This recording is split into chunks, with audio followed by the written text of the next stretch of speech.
আমাকে আদর করবি নাকি? আমি নিজের অধিকার জোর করে নিব। দেখ, আমাদের বিয়ে হয়ে গেছে। আমার আদর লাগবে মানে লাগবে। বাসর ঘরে ঘুমানোর জন্য আমি বিয়ে করি নাই। আমি এই বিয়ে মানি না, আবার নাকি বাসর করব? দেখেন, ভদ্রভাবে আমার সাথে কথা বলেন। আপনাকে আমি বউ হিসেবে মানি না। আপনি আমাকে জোর করে বিয়ে করেছেন। রাখ, তোর সাথে কথা বাড়িয়ে লাভ নেই। আমি আমার নিজের অধিকার নিজে থেকে আদায় করতে জানি। আদিত্য রেগে রিয়ার দিকে তাকাতে যাবে, সাথে সাথে রিয়া খাট থেকে নেমে আদিত্যর পাঞ্জাবির কলার টেনে ধরে। আদিত্যকে নিচের দিকে করে আদিত্য কিছু বলার আগে রিয়া ওর ঠোঁটের সাথে নিজের ঠোঁট বসিয়ে দেয়। আদিত্য রিয়াকে সরিয়ে দেওয়ার চেষ্টা করতে লাগলো। রিয়া আদিত্যকে ধাক্কা মেরে খাটের উপর ফেলে দিয়ে রেখে আদিত্যর দিকে তাকিয়ে বলল, আমি বুঝছি আসলে তোর কি প্রয়োজন। ওয়েট, আমি তোকে একটা ডোজ দিয়ে দিই, তাহলে তোর তেজ কমবে। রিয়া কথাটা বলে ওর লাগেজের কাছে গিয়ে একটা বড় ইঞ্জেকশন নিয়ে এসেছে। আদিত্যর দিকে এগিয়ে যেতে লাগলো। আদিত্য অত বড় ইঞ্জেকশন দেখে ইতিমধ্যে ভয়ে কাঁপতে লাগলো। আদিত্য ভয়ে খাটে উঠে গুটিসুটি হয়ে বসে থেকে বলল, প্লিজ প্লিজ আমার সামনে থেকে ইঞ্জেকশন সরিয়ে ফেলেন, আমার খুব ভয় লাগছে। আমি চিৎকার দিব বলে দিলাম। দে যা, না করেছে কে? তোকে কতবার বুঝাইলাম, তুই তো আমার কথা শুনলি না। আমার উপরে না তেজ দেখালি, আয় এখন দেখা আমার উপরে তেজ। না না, আর দেখাবো না। আপনি ওইটা রাখেন। আপনি আমার সাথে এমন করতে পারেন না। আপনি খুব ভালো করে জানেন আমি ছোট থেকে ইঞ্জেকশন দেখলে ভয় পাই, আর আপনি সেইটার সুযোগ নিচ্ছেন। নিজের চাহিদা মেটাতে গেলে এটার সুযোগ নিতেই হবে। এখন বল, আমার কথা মতো আমাকে আদর করবি নাকি আমি তোর উপরে এটা প্রয়োগ করে দেখব? না না, প্লিজ এমন করেন না। দেখেন, জোর করে ভালোবাসা হয় না। আপনি আমাকে ভয় দেখিয়ে নিজের চাহিদা মেটাবেন, ভালো কথা। একটা কথা মনে রাখবেন, জোর করে এসব করলে কোনোদিন আপনি আমার মনের জায়গা নিতে পারবেন না। আপনার প্রতি আমার ঘৃণাটাই থাকবে, ভালোবাসা কোনোদিন জন্ম নিবে না। রাখ তোর ভালোবাসা। কে চায় তোর ভালোবাসা? আমার চাহিদা মিটলেই চলবে। ওই অন্যদের মতো তোর মন পাওয়ার জন্য তোর কথা মতো উঠবো বসবো ওই ধরনের মেয়ে আমি না। আবার একটা সুযোগ দিচ্ছি, কি করবি? আমাকে আদর করবি নাকি এইটা তোর শরীরের ভেতর পুশ করে দেব? না না, থাক, আপনার যা ইচ্ছে করেন, বাট ওইটা রেখে দেন। আমি আপনাকে বাধা দিব না। এই তো গুড বয়, টেবিলের উপরে রেখে দিলাম। বেশি বুঝলে ঢুকিয়ে দিব শরীরে। রিয়া কথাটা বলে টেবিলের উপর রেখে দিয়ে আদিত্যর কাছে এগিয়ে গেল। খাটের উপরে উঠে আদিত্যর উপরে ঝাঁপিয়ে পড়ল। আদিত্যর চোখ ওই ইঞ্জেকশনের উপরে ছিল। আদিত্য হাত পা এখনো কাঁপছে। আদিত্য ছোটবেলা থেকে ইঞ্জেকশন খুব ভয় পেত, যে ভয় এখনো ওর কাটে নাই। আর আদিত্য ছোটবেলা থেকেই খুব জিদি একটা ছেলে ছিল, যা বলবে তাই করে ছাড়তো, যার কারণে ওর আব্বু অনেক মারতো। মারার পর এই ইঞ্জেকশন দিয়ে ওকে ঘুম পাড়িয়ে দিত, যেখান থেকে ভয়টা আরও বেশি ওর মনে দাগ কেটেছে। রিয়া আদিত্যর দুইটা হাত চেপে ধরে ঠোঁটে কিস করছিল। বারবার আদিত্য ওইদিকে নজর দিলে রিয়ার সমস্যা হতে রিয়া রেগে গিয়ে ওর ঠোঁট ছেড়ে বলে, কি সমস্যা? বারবার ঘাড় কাত করছিস কেন? সোজা রাখতে পারোস না? কা পুরুষ কোথাকার! এত সুন্দর মেয়ে তোর কাছে আছে আর তোর ভেতরে কোনো ফিলিংস দেখি না। আমার পিছনে কত ছেলে লাইন ধরে থাকে, তোর কোনো ধারণাও নেই। আর সেখানে আমি তোকে পছন্দ করেছি, এইটা তো সৌভাগ্য। আর সেখানে তুই ভাব দেখাস। রিয়ার কথা শুনে আদিত্য রাগ উঠে গেল। আদিত্য রিয়াকে নিচে ফেলে দিয়ে রিয়ার উপর ঝাঁপিয়ে পড়ল। রিয়া এক পর্যায়ে ব্যথায় কাতরাতে লাগলো। আদিত্য নিজের মতো করে আদর করতে লাগলো। আদিত্য জিদের বসে রিয়ার চোখের পানি খেয়ালও করে নাই। আদিত্য নিজের মতো করতে লাগলো। রিয়া আদিত্যর মাথার চুল খামচি দিয়ে ধরল। অনেকক্ষণ পর আদিত্য ক্লান্ত হয়ে রিয়াকে ছেড়ে দিয়ে বলল, আরো আদর লাগবে নাকি? বলেন লাগলে। রিয়ার অনেকটা খারাপ লাগলো। প্রতিটা মেয়ে চায় তার স্বামী তাকে ভালোবেসে স্পর্শ করুক, তেমন রিয়াও চেয়েছিল, কিন্তু সব উল্টো হয়ে গেছে। রিয়ার নিজের মনকে শান্ত করে মুখে হাসি রেখা রেখে বলল, আদর তো আবারও লাগবে, বাট কিছুক্ষণ পর। তুমি তো এখন ক্লান্ত হয়ে গেছো, আমার বুকে এসে শুয়ে পড়ো। আমার সাথে এত ন্যাকামি করে কথা বলতে হবে না। তুই করে বলছিলেন, তুই বলেন। আদর লাগলে বলেন, আবারও করছি। আপনি কত আদর খেতে পারেন, আমি আজ সেটাই দেখব। রিয়াকে টান দিয়ে আবার সোজা করে শুয়ে দিয়ে রিয়ার উপর ঝাঁপিয়ে পড়ল। রিয়া আদিত্যর পিঠে খামচি দিয়ে ধরল। আদিত্য নিজের মতো করে করতে লাগলো। অনেকক্ষণ পর আদর করার পর আদিত্য ক্লান্ত হয়ে গিয়ে সাইডে শুয়ে পড়ল। ঘড়ির দিকে তাকিয়ে দেখে 2টা বাজে। আদিত্য বলল, দেখেন 2টা বাজে, আমাকে ঘুমাতে দেন, না হলে আপনার হাল অনেক খারাপ হয়ে যাবে। সকালে আমার কলেজে যেতে হবে। আর হ্যাঁ, খবরদার, আমাদের এই বিয়ের কথা কেউ যেন না জানে। শুধু আমাদের ফ্যামিলির লোকরা ছাড়া বাইরে কাউকে বলবেন না। আমি চাই না কেউ জেনে যাক আমি বিয়ে করেছি, তাও আবার আমার থেকে বয়সে বড়। আচ্ছা ঘুমাও, আমার ডিউটি আছে। আদিত্য উঠে গিয়ে হাফ প্যান্ট পরে একটা টি শার্ট পরে নিল। রিয়া উঠে গিয়ে গোসল করে আসলো। শীতে রিয়ার অবস্থা খারাপ হয়ে যাচ্ছে। রিয়া চুলগুলো শুকাতে লাগলো। আর এইদিকে আদিত্য লেপের ভিতর শুয়ে থেকে ভাবতে লাগলো, কেন যে হসপিটালে গেছিলাম আর এই শাকচুন্নি আমার পিছনে লেগে গেছে। সেই দিন দাদুকে দেখতে না গেলে ভালো হইতো, এই শাকচুনির সাথে পরিচয় হতো না, শাকচুনির সাথে থাকতামও না, আমার প্রেমেও পড়তো না। আর আব্বু নাকি আমার ভালো চাই, এই তার ভালো চাওয়া। আমার থেকে বয়সে বড় মেয়ের সাথে বিয়ে দিল। কি বন্ধুত্ব এদের! বন্ধুত্ব দেখাতে গিয়ে আমার গলায় শাকচুন্নি ঝুলিয়ে দিল। আদিত্য কথাগুলো ভেবে লাইটের আলোতে আরো বিরক্ত হয়ে গেল। আদিত্য রেগে রিয়ার দিকে চোখ যেতে দেখে রিয়া কাঁপছে। আদিত্য রিয়াকে বলল, এভাবে বসে আছেন কেন? শীতের মধ্যে এসেছে, ঘুমাতে পারেন না? আসলে মেয়েরা সবকিছুতে বেশি বোঝে। শীতে কাঁপছে তাও শুইতে আসে না। আদিত্যর কথা শুনে রিয়ার অনেকটা ভালো লাগে। রিয়া মিটিমিটি করে হেসে আদিত্যর দিকে তাকিয়ে বলল, কি ব্যাপার, বউ ছাড়া কি ঘুম ধরছে না নাকি? আদিত্য বিরক্ত হয়ে বলল, আপনাকে কইছে যত সব ভালোর জন্য কইলাম, শুরু হয়ে গেছে আজাইরা। ধুর মিয়া, শীতে কাঁপে মরেগা। আমি দেখেন কিছু বলি কিনা। দূর। আদিত্য কথাটা বলে ঘুরিয়ে চোখ বন্ধ করে নিল। রিয়া লাইট অফ করে আদিত্যর পাশে গিয়ে শুয়ে পড়ল। আদিত্যকে জড়িয়ে ধরতে গেলে আদিত্য লাফ দিয়ে ওঠে। উফ কি ঠান্ডা, আমার শরীরে হাত দিচ্ছেন কেন? আমার শীত লাগছে তাই দিয়েছি। বউয়ের ঠান্ডা হাত সহ্য করতে পারো না, তাহলে আমাকে সারা জীবন সহ্য করবে কি হবে? আপনাকে সহ্য করতেও চাই না, আপনাকে আমি ডিভোর্স দিয়ে দিব। আদিত্য কথা শুনে রিয়া অনেকটা কষ্ট পাইল। রিয়া নিজের কষ্টটা লুকিয়ে আদিত্যকে পেছন থেকে জড়িয়ে ধরে বলল, যাই করো, এখন জড়িয়ে ধরে ঘুমাতে দাও, অনেক শীত লাগছে। আর তুমি গোসল করলে না কেন? সকালে গোসল করবো, আপনার মতো এত সাহসী আমি না। আর ঘুমাতে দেন, আর একটা কথা বলবেন না। রিয়া আদিত্যকে জড়িয়ে ধরে। আদিত্যর কানে হালকা কামড় দিয়ে বলে, ভালোবাসি তোমাকে প্রিয়, অনেক ভালোবাসি। আদিত্য কথাগুলো শুনেও কিছু বলল না, চুপচাপ শুয়ে থেকে ঘুমিয়ে গেল। সকালে ঘুম থেকে উঠে দেখে রিয়া ওর বুকের উপর শুয়ে আছে। আদিত্যর উঠতে ইচ্ছে করছিল না। আদিত্য ঘড়ির দিকে তাকিয়ে 8টা বেজে গেছে। আদিত্য রিয়াকে বালিশে শুয়ে দিয়ে উঠে গোসল করতে যায়। গোসল করে এসে দেখে রিয়া খাটের উপর বসে থেকে হাই তুলছে। আদিত্য ওইদিকে নজর না দিয়ে চুলগুলো শুকাতে লাগলো। চুল শুকিয়ে রেডি হতে লাগলো। রিয়া ঘড়ির দিকে তাকিয়ে লাফতে উঠে পড়ল। রিয়া উঠে ফ্রেশ হয়ে এসে দেখে আদিত্য ব্যাগ নিয়ে চলে যাচ্ছে। রিয়া পেছন থেকে জড়িয়ে ধরে বলল, আমার কপালে চুমু না দিয়ে বের হয়ে যাচ্ছ কেন? ন্যাকামি থামান, আমাকে যেতে দেন। বউয়ের কপালে চুমু দিয়ে বের হতে হয়, জানো না? দূর, আমার জানতে হবে না। আদিত্য রিয়ার হাত সরিয়ে দিয়ে নিচে চলে গেল।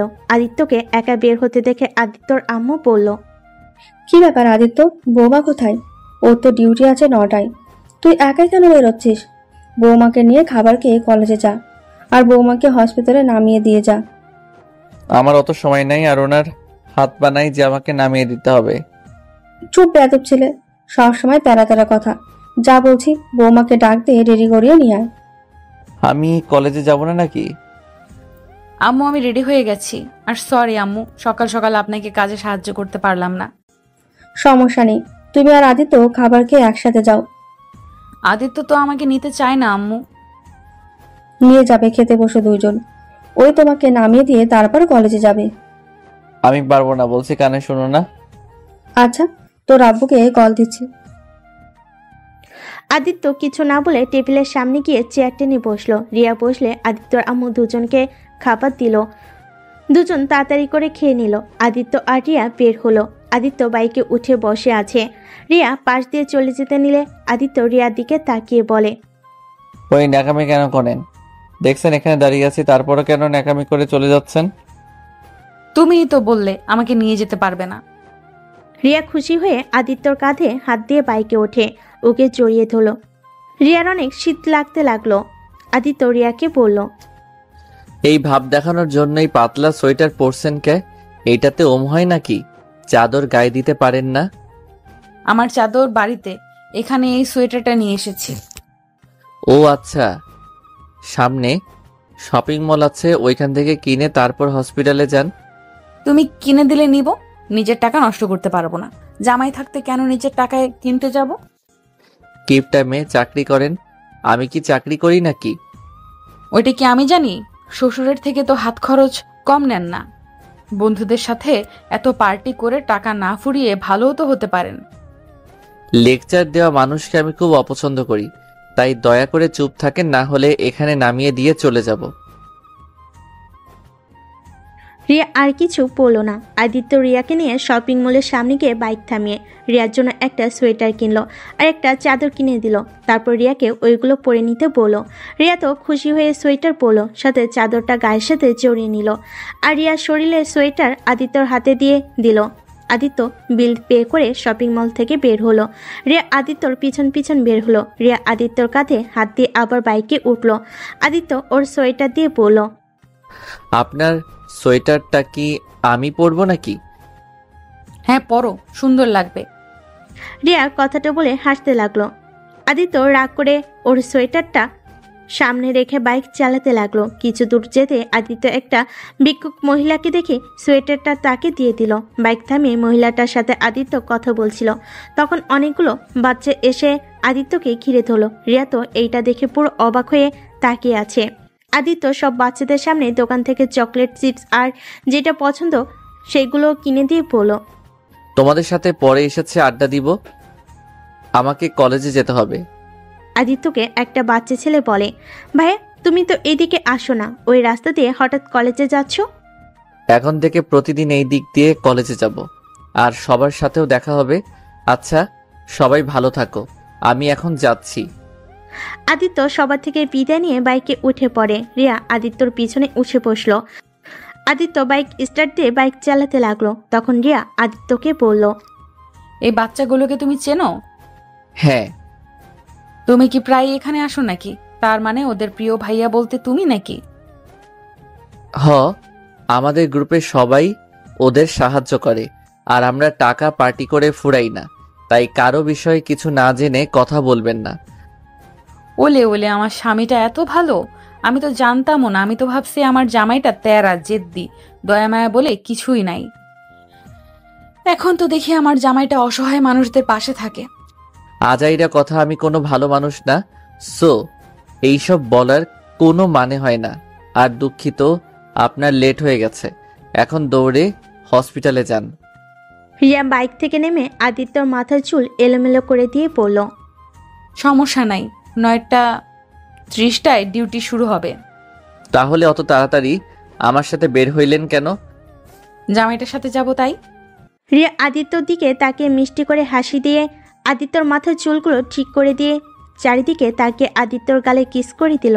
আদিত্য তো হা করে তাকিয়ে আছে। রিয়া হেসে বলল, ডিয়ার বর, এখন যাচ্ছেন ভালো কথা, খবরদার কোনো মেয়ের দিকে নজর দিলে আমি বুঝতে পারলে কাঁটা চামচ দিয়ে চোখ তুলে কাঁচা খেয়ে ফেলবো।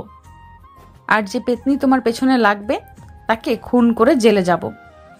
আদিত্য ভুরুকুচকে তাকিয়ে বলল, আপনি নার্স নাকি গুন্ডা এটাই তো বুঝছি না। বুঝতে হবে না, তাড়াতাড়ি যাও, তোমার ক্লাস শুরু হয়ে যাচ্ছে। আর হ্যাঁ শোনো, আজকে আমার 5টা ঘন্টা ডিউটি, তাই আমাকে নিয়ে যাও। আমি যখন কল দেই তখন এসেছে, নিয়ে যাবে। না হলে ইঞ্জেকশন তো দেখছো। ইঞ্জেকশন কথা শুনে আদিত্যর শরীর কেঁপে উঠল। আদিত্য কিছু না বলে বাইকটা নিয়ে চলে গেল। আদিত্য জোরে স্পিডে বাইক চালাতে লাগলো। আদিত্যর অনেক দেরি হয়ে গেছে। আদিত্য কলেজে গিয়ে বাইক রেখে দৌড়ে গিয়ে ক্লাসে পৌঁছে গেল। ক্লাসের সামনে গিয়ে দেখে ক্লাসে স্যার ক্লাস করাচ্ছে। আদিত্য অনুমতি নিয়ে ভিতরে ঢুকে ওর ফ্রেন্ডদের কাছে গিয়ে বসলো। কিরে, এত দেরি করলি কেন? সুইটি কি তোর জন্য অনেকক্ষণ অপেক্ষা করছে? পরে রাগ করে বাসায় চলে গেছে। ওই ভাবছে তুই আসবি না আজকে। বলিস কি? আচ্ছা সমস্যা নাই, ক্লাস করে ওর জন্য সারপ্রাইজ রেডি করতে হবে, তাহলে সব রাগ পানি হয়ে যাবে। তাই কর, ওই তো ভাবছে তুই ওর বার্থডে ভুলে গেছস। ধুর, ওই আমার বেস্ট ফ্রেন্ড, আমি কি ওর জন্মদিন ভুলতে পারি?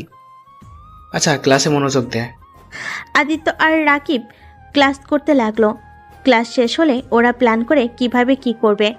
আবার ক্লাস শুরু হয়ে যায়। আদিত্য ক্লাস শেষ করে টিফিন সময় দিলে সবাই ক্যান্টিনে গিয়ে বসে গল্প করছিল। তখনই আদিত্যর ফোনে রিয়ার নামটা ভেসে ওঠে। আদিত্য কলটা কেটে দেয়।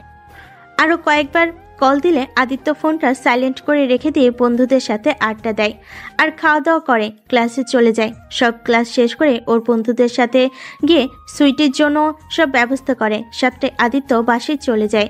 বাসায় গিয়ে আদিত্যর আম্মু আদিত্যকে বলে, কিরে বৌমা কোথায়? তুমি একা আসলে যে? কেন বাসায় আসে নাই? তোর সাথে না আসবে বললো। নাটক যত সব, আমার সাথে আসা লাগবে কে? একা বাসায় আসতে পারে না, আর ওইসব দেখার সময় আমার নাই, আমি বাহিরে যাব। এখনই হসপিটালে গিয়ে বৌমাকে নিয়ে নিয়ে যা, ওই তোর জন্য অপেক্ষা করে বসে আছে। আর তুই কিনা থাপ্পড় খেতে না চাইলে এক্ষুনি যা। আজব তো, ধুর, ভালো লাগে না। আদিত্য ব্যাগটা সোফার উপরে ঢিল মেরে হসপিটালের দিকে চলে যায়। হসপিটালে গিয়ে রিয়াকে খুঁজতে লাগলো। পরিচিত একটা নার্সকে জিজ্ঞেস করলে জানতে পারলো রেস্ট রুমে বসে আছে। আদিত্য দৌড়ে গেল, গিয়ে দেখে রিয়া একটা নার্স ছেলের সাথে বসে গল্প করছে আর হেসে হেসে কথা বলছে। আদিত্যর কেন জানি রাগ হলো। আদিত্য রুমের ভিতরে ঢুকে পড়ল। আপনি বাসায় যাওয়া বাদ দিয়ে এখানে বসে আছেন কেন? আপনার ছুটি তো 2 ঘন্টা আগে হয়ে গেছে। এত তাড়াতাড়ি আসলে? আগামীকাল আসলেও তো পারতে। আচ্ছা তাহলে বাসায় যাই। রিয়ার রাগ আরো উঠে গেল। মানুষ আছে জন্য নিজের রাগ কন্ট্রোল করে। ওই লোকটার থেকে বিদায় নিয়ে বের হয়ে গেল। আদিত্য ওর পিছন পিছন যেতে লাগলো। আদিত্যর বাইকের কাছে দাঁড়িয়ে থাকলো। আদিত্য বাইকে উঠলে রিয়া আদিত্যর কাঁধে হাত দিয়ে উঠে একটু দূরে বসলো। আদিত্য ওর রাগটাও বুঝতে পেরেও কিছু না বলে বাইক চালাতে লাগলো। বেশ কিছু দূর যেতেই আদিত্যর এক বান্ধবীর সাথে দেখা হয়। আদিত্য বাইক থামিয়ে ওর বান্ধবীর সাথে কথা বলে। ওর বান্ধবী আদিত্যকে জড়িয়ে ধরে। রিয়া তোর রাগে শরীর জ্বলছিল। আদিত্যর সাথে মেয়েটা অনেকক্ষণ হেসে হেসে কথা বলা শেষ করে বাইকের কাছে আসতে লাগলো। বাইকের কাছে এসে দেখে রিয়ার মুখ লাল হয়ে গেছে। আদিত্য বুঝতে পারলো রাগে এমন মুখ হয়েছে। আদিত্য বাইক নিয়ে যেতে লাগলো। আদিত্য রিয়াকে বলল, আমার উপরে একদম রাগ দেখাবেন না। আপনাকে কে বলছে ওইখানে বসে থাকতে? গাড়ি নিয়ে প্রতিদিন যাবেন, আমার অপেক্ষা করবেন না। আমি কখন কোথায় থাকি এটা কোনো গ্যারান্টি নাই। গ্যারান্টি নাই তাই না? তুই একবার বাসায় চল, তোকে আমি বুঝাবো কিসের গ্যারান্টি নাই কিসের আছে, সব বুঝাবো। আপনাকে বোঝা কঠিন। একবার তুমি একবার তুই, আজব একটা মেয়ে। তুই কথা বলিস না, আমার মাথাটা এখন গরম আছে। বাইক থেকে ধাক্কা দিয়ে ফেলে দিব বলে দিলাম। আদিত্য কিছু বলল না। আদিত্যর ফোন বাজতে লাগলো। আদিত্য বাইক থামিয়ে কল রিসিভ করে বলল, দোস্ত তোরা যা, আমি ওইখানে পৌঁছে যাব। আব্বুর বন্ধুর মেয়ে আমার সাথে আছে, ওনাকে বাড়িতে দিয়ে আমি রেডি হয়ে চলে যাব। তোর সাথে উনি কি করে? কি করবে? আমার আম্মু আব্বু আদেশ, ওনাকে হসপিটালে নিয়ে যেতে হবে আর নিয়ে আসতে হবে। আচ্ছা ফোন রাখ, আমি যত তাড়াতাড়ি পারি পৌঁছে যাব। ওকে আয়। কল কেটে দিয়ে রিয়া বলল, আব্বুর বন্ধুর মেয়ে মানে কি রে? আমি তোর বিয়ে করা বউ, সবাইকে বলবি আমি তোর বউ। আর যদি শুনি তুই আমাকে আব্বুর বন্ধুর মেয়ে বলছস, তোর খবর আছে। আমি তো বলছি আপনি আমার স্ত্রী, এইটা আমি কাউকে বলবো না। সবাই জানে আপনি আমাদের বাড়িতে থাকবেন, ওইখান থেকে হসপিটালে যাবেন আসবেন। আমার বউ এটা কাউকে জানা, এটা আমি চাই না। কেন, তুই কি অস্বীকার করতে পারবি না আমি তোর বিয়ে করা বউ না? এত কথা বলার সময় নাই আমার। আদিত্য আর কোনো কথা না বলে বাইক চালাতে লাগলো। বাসে পৌঁছে গেলে রিয়া নেমে চলে যায়। আদিত্য বাইক সাইডে রেখে ভিতরে ঢুকে। রিয়া ওর আম্মু আব্বুকে সব বলে দেয়। আদিত্য যে ওর ফোন ধরে নাই, 2 ঘন্টা বসিয়ে রাখছে। আদিত্যর আব্বু শুনে অনেক রেগে যায়। আদিত্য আব্বু ওকে মারতে যাবে, তখনই আদিত্য দাদিমা এসে থামিয়ে দেয়। আদিত্য রাগ করে রুমে চলে যায়। রুমে গিয়ে খাটে বসে থেকে রেগে ফুলতে লাগলো। রিয়া রুমে আসলে আদিত্য রিয়ার হাত শক্ত করে চেপে ধরে দেওয়ালের সাথে চেপে ধরে বলল, আপনি এইসব করে কি করতে চান? শুনেন, আমি আপনাকে ভালোবাসি না, আর কোনোদিন আসবো না। আমি অন্য কাউকে ভালোবাসি, আর ওকে ছাড়া আমি আমার লাইফে কাউকে ভালোবাসতে পারবো না। তাই আমার সাথে ন্যাকামি করে কোনো লাভ নাই। কিভাবে আমাকে রেখে অন্য কাউকে ভালোবাসো সেটা আমিও দেখব। আগে তো করছো। ওইসব দেখার বিষয় আমার নাই। আমি তোমার বিয়ে করা বউ, তাই তোমার সব ভালোবাসা পাওয়ার যোগ্য শুধুমাত্র আমি, আর কেউ না। আর যাকে ভালোবাসো তাকে মাথা থেকে ঝেড়ে ফেলে দাও, না হলে খুব খারাপ হয়ে যাবে। আদিত্য রেগে রিয়ার গলা চেপে ধরে বললে, ঝেড়ে ফেলবো না? কি করবি তুই? আমাদের কি করবি? দেখ, সম্মান করি বলে যা ইচ্ছে বলবি সেটা মেনে নিব। তাহলে তুই ভুল ভাবছস। আমাদের মাঝে আসার চেষ্টা করলে আমি তোকে খুন করে ফেলবো। আদিত্য কথা শুনে রিয়ার চোখ দিয়ে পানি পড়ছে। রিয়ার নিঃশ্বাস আটকে আসছিল। রিয়া আদিত্যর হাত সরিয়ে দিয়ে জোরে জোরে নিঃশ্বাস ফেলতে লাগলো। আদিত্য শার্ট প্যান্ট নিয়ে সোজা ওয়াশরুমে চলে যায়। ওয়াশরুম থেকে বের হয়ে রেডি হয়ে বাইকের চাবি নিয়ে বের হয়ে যায়। আদিত্য ওর আব্বু জিজ্ঞেস করলে আদিত্য বলে, আব্বু সুইটিদের বাসায় যাব, ওর আজকে বার্থডে, তাই আমরা সব বন্ধুরা একটা পার্টি দিয়েছি। তাহলে রিয়াকে নিয়ে যা। না, উনি এই শীতের ভিতরে গিয়ে কষ্ট করার থেকে বাসায় থেকে ঘুমাক। আচ্ছা, আমি যাচ্ছি। আদিত্য কাউকে কিছু বলার সুযোগ না দিয়ে বের হয়ে গেল। আদিত্য ওর বন্ধুদের সাথে সুইটিদের সাথে চলে যায়। ওদের সাথ সুন্দর করে সাজিয়ে রাখছে। আর এইদিকে সুইটি রাগ করে সে যে রুমে ঢুকেছে, একবারও বের হয় নাই। আর এইদিকে ওর আব্বু আম্মুকে জানিয়ে সব করে ফেলেছে আদিত্যরা। আদিত্য সুইটির রুমে গিয়ে নক করে। সুইটি দরজা খুলে আদিত্যকে রেখে রাগে কিছু না বলে রুমে ঢুকে পড়ল। কিরে শাকচুন্নি, এভাবে সারাদিন রুমের ভিতরে কি করস? প্রেম করস নাকি? আমাদের না জানিয়ে কোন ছেলের সাথে প্রেম করস রে? আদিত্য, ফাজলামি করবি না। কি বলতে এসেছিস বলে চলে যা, আমার ঘুম পাচ্ছে, ঘুমাবো। তুই আবার কবে থেকে 9টায় ঘুমানো শিখলি? আচ্ছা শোন, তোর সাথে কিছু কথা আছে। আমার কোনো কথা নেই তোর সাথে, তুই বাসায় যা, ভালো লাগছে না। আচ্ছা জায়গা থাক। আদিত্য কিছু না বলে রুম থেকে বের হয়ে গেল। সাথে চলে গেল, সবার সাথে বাকি কাজ শেষ করলো। রাত 11:40 বাজতেই আদিত্য আবার নিচে গিয়ে সুইটির রুমে ধাক্কা দিতে লাগলো। সুইটি এই শীতে উঠবে না বলে চিৎকার করে বলল, তোর বাচ্চা, তুই এখনো যাস নাই? দেখ বাসায় যা, আমি উঠবো না, আমার অনেক শীত লাগছে। চাবি এখন এখান থেকে। আরে শোন, তাড়াতাড়ি দরজা খুলে, আমার হাত অনেকখানি কেটে গেছে। আদিত্যর হাত কেটে যাওয়ার কথা শুনে সুইটি খাট থেকে নেমে দৌড়ে দরজা খুলে আদিত্যকে ঘরে নিয়ে গিয়ে খাটে বসিয়ে দিয়ে বলল, কোন হাত কেটেছে দেখি, কিভাবে কাটলি? একটু কি সাবধানে থাকতে পারোস না? দেখি কোথায় কেটে গেছে। ইয়ে মানে হাত কাটে নাই।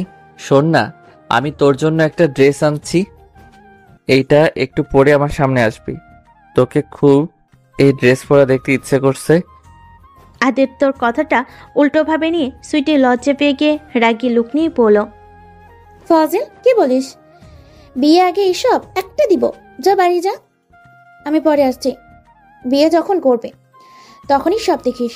যা, রাত হলে খালি দুষ্টুমি করতে ইচ্ছে করে, তাই না? এই ছি ছি, কি বলিস? আরে আমি ওইভাবে কথাটা বলি নাই। হইছে, আর মিথ্যে বলতে হবে না। বাইরে অপেক্ষা কর, আমি পড়ছি। যখন রুমে ঢুকতে বলবো তখন ঢুকবি, তার আগে ঢুকলে খুন করে ফেলবো। আদিত্য দরজার কাছে দাঁড়িয়ে পাচাই করতে লাগলো। আর এদিকে সুইটি দরজার সিটকিনি না লাগিয়ে দিয়ে জামা চেঞ্জ করতে লাগলো। আদিত্য ঘড়ির টাইম দেখছে আর খালি বকছে। কি হইল? আর কতক্ষণ লাগবে? এবার তো দরজা খুলে। আদিত্য কথাটা বলে দরজা হালকা করে ধাক্কা দিলে সাথে সাথে খুলে যায়। আদিত্য অবাক হয়ে তাকিয়ে দেখে সুইটির জামা চেন লাগাতে পারছে না। আদিত্যকে দেখে সুইটি তাড়াতাড়ি করে সামনের দিকে ঘুরে বলল, ভিতরে এসেছিস যখন টেনটা লাগিয়ে দে। ওই তুই দরজা সিটকারি না দিয়ে ড্রেস চেঞ্জ করছিলি, যদি আমি কিছু দেখে ফেলতাম তখন?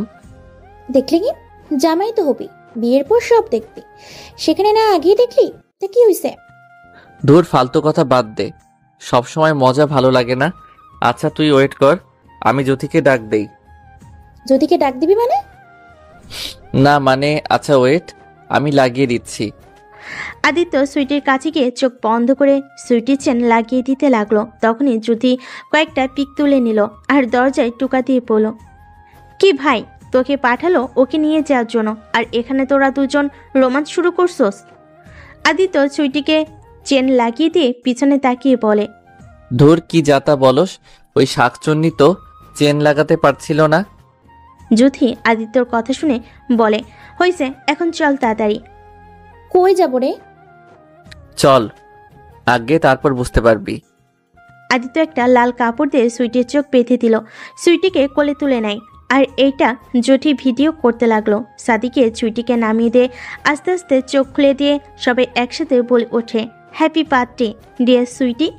সুইটি ভালো করে চোখ তুলে তাকিয়ে দেখে আকাশের দিকে একটা ফটকা ফুটলে দেখে লেখা আছে শুভ জন্মদিন সুইটি। সুইটি পুরো ছাদ দেখে খুশিতে আদিত্যকে জড়িয়ে ধরে। আদিত্যকে ছাড়িয়ে রাকিব আর ফ্রেন্ডরা মিলে ওকে কেকের সামনে নিয়ে গিয়ে দাঁড় করিয়ে দেয়। সুইটি খুশিতে সবাইকে অনেক ধন্যবাদ দিতে লাগলো। তারপর কেক কেটে ওর বাবা মাকে খাওয়িয়ে আদিত্যকে খাওয়াতে গিয়ে আদিত্য সুইটির মুখে লাগিয়ে দেয়। আর সুইটি আদিত্যর মুখে লাগাতে যাবে, সাথে সাথেই পা বেজে আদিত্যর উপর পড়ে যায়। এসব জ্যোতি ক্যামেরা বন্দি করে নিল। সবাই ওদের তুলল। সুইটি এক এক করে সব বন্ধুদেরকে খাইয়ে দিতে লাগলো। সুইটির আম্মু আপু সবাইকে খাবার খাওয়ার তাড়া দিয়ে রুমে চলে গেল। আর এদিকে আদিত্যরা সারা রাত পার্টি করলো, নেশা করে সবাই নাচানাচি করতে লাগলো। এইগুলো জ্যোতি ওদের ফ্রেন্ড পেজ ভিডিওগুলো সব ফ্রেন্ডদের মেনশন করে পোস্ট করে দেয়। ওই নেশা করে সবাই ছাদের চিলকোঠায় সবাই ঘুমিয়ে পড়ে। সকালে উঠলে আদিত্য দেখে সুইটি ওর বুকের উপর শুয়ে আছে। আদিত্য তাড়াতাড়ি করে ওকে তুলে দিয়ে বলল, এই সবাই ওঠ, আর কত ঘুমাবি? অনেক বেলা হয়ে গেছে, উঠে সবাই। উফ জান, ঘুমাতে দাও তো, কত শান্তিতে একটু ঘুমাচ্ছি। রাখ তোর শান্তি, উঠে তোরা। কেউ আদিত্যর কথা পাত্তা না দিয়ে ঘুমাতে লাগলো। আদিত্য উঠে সুইটের আম্মু থেকে বিদায় নিয়ে বাসায় যায়। বাসায় গেলে আদিত্য দেখতে পায় ওর আব্বু আম্মু রিয়া সোফায় বসে আছে। আদিত্যকে দেখে ওর আম্মু বলল, মহারাজ এসে গেছে। কি ব্যাপার, সবাই আমার দিকে এভাবে তাকিয়ে আছো কেন? আদিত্য কথাটা বলে সামনে এগিয়ে গেলে আদিত্যর আব্বু ঠাস ঠাস করে ওকে থাপ্পড় দিয়ে বলল, তুই হয়তো ভুলে গেছিস তুই বিবাহিত, তোমার একটা বউ আছে। ঘরে বউ রেখে তুমি কিনা বেস্ট ফ্রেন্ডের সাথে ছি, ভাবতে ঘৃণা হচ্ছে। তুমি এতটা নিচে নেমে গেছো, ছি। আব্বু এসব কি বলছো? আমি ঠিক কিছু বুঝতে পারলাম না। তুই কিছু বুঝতে পারছিস না তাই না? আদিত্যর দিকে গতকাল রাতে সে ভিডিও দেখায়। আদিত্য ভিডিও দেখে মাথায় হাত দিয়ে ফেল। আদিত্য তো জ্যোতির উপরে রাগ হতে লাগলো। আদিত্য ওর আম্মুকে কিছু বলতে যাবে, সাথে সাথে ওর আম্মু ঠাস ঠাস করে থাপ্পড় মারলো। চুপ, আমাদের কি বোঝাবি? এই যে আম্মু মজা ছিল। শোন, আমরা ওই বয়স পার করে এসেছি। আমরা ছোট না, আমরা তোর বাবা মা। তাই কোনটা ঠিক কোনটা বেঠিক আমাকে শেখাতে আসছিস না। আম্মু, তোমরা যা দেখছো যা ভাবছো তেমন কিছুই না। সুইটি চেন লাগাতে পারছিল না, তাই আমি লাগিয়ে দিচ্ছিলাম। আর আমার সব ফ্রেন্ডদের কোলে নেই, এইটা তো নতুন কিছু না তাই না? আর সুইটি আমাকে কেক লাগাতে গিয়ে টেবিলের সাথে পা বেঁধে আমার উপরে পড়ে যায়, এটা ছাড়া কিছুই না। ও আচ্ছা, তাই না? অন্য মেয়ের জামার চেন লাগাতে পারেন আর বউ কিছু বললে মেজাজ গরম হয়, তাই না? আপনার যা ইচ্ছা করেন, আমার আর কিচ্ছু বলার নাই। রিয়া কথাগুলো বলে দৌড়ে উপরে চলে গেল। আদিত্যর আব্বু আদিত্যকে আরেকটা থাপ্পড় মেরে বলল, আজকের পর থেকে যদি তোকে ওদের সাথে বেশি ঘনিষ্ঠ হওয়া দেখি তাহলে তোর কপালে দুঃখ আছে। আর ভিডিওগুলো ডিলিট করে দিতে বলিস। একবার যদি ওর বাবা মার চোখে পড়ে কি হতে পারে বুঝতে পেরেছিস তো? আদিত্য কিছু না বলে রুমে চলে আসে। রুমে এসে দেখে রিয়া খাটের উপরে হয়ে শুয়ে থেকে কান্না করছে। আদিত্য আলমারি থেকে ড্রেস নিয়ে ওয়াশরুমে চলে গেল। গোসল করে বের হয়ে আসতেই রিয়া বলল, বাহ, এই তার কারণ? নিজের বউকে ভালো কিভাবে লাগবে, নিজের চাহিদা তো বান্ধবীর থেকে মিটিয়ে নিয়ে আসেন। এই জন্যই তো বউকে ভালো লাগে না। আগে জানলে কখনোই আপনাকে বিয়ে করতাম না। আমি আপনাকে ভালোবাসি বলে আপনাকে বিয়ে করার জন্য পাগল হয়ে গেছিলাম। আমি যদি জানতাম আপনি আপনার বেস্টুকে ভালোবাসেন, তাহলে আপনার পথে কাটা হয়ে দাঁড়াতাম না। রিয়া কথাগুলো বলে চলে যেতে নিলেই সাথে সাথে আদিত্য রিয়ার হাত ধরে টান দিয়ে নিজের কাছে নিয়ে এসে পড়ল। এই সমস্যা কি আপনার? হ্যাঁ, মুখ আছে বলে যা ইচ্ছে বলবেন? আমি আমার বেস্টুর সাথে শারীরিক সম্পর্ক করি। আমার হাত ছাড়েন। সত্যি তো বললাম, মিথ্যা তো বলিনি। ফালতু কথা বলবেন না। সুইটি আমার বেস্টু, এইটাই, এর বাইরে কিছু না। তাই আর একটা নোংরা কথা ওর নামে বললে আপনার খবর আছে বলে দিলাম। ওকে, ঠিক আছে, আপনি বেস্টুকে নিয়ে থাকেন। ওনার সম্পর্কে আমি কিছু বলবো না। আর আপনি কোনোদিন আমার সম্পর্কে কিছু বলতে আসবেন না। আমি আমার মতো, আপনি আপনার মতো থাকেন। কথাটা বলে রিয়া লাগেজ গুছিয়ে নিতে লাগলো। আদিত্য রিয়াকে কিছু না বলে লেপ মুড়ি দিয়ে শুয়ে পড়লো। 12টার দিকে উঠে দেখে রিয়া রুমে নেয়। আদিত্য ওয়াশরুমে গিয়ে ফ্রেশ হয়ে নিচে চলে গেল। নিচে গিয়ে দেখে ওর আব্বু আম্মু বসে আছে। আদিত্য ওর আম্মুকে বলল, আম্মু অনেক ক্ষুধা লাগছে, খেতে দাও। যার ক্ষুধা লাগে সেই বেড়ে খা।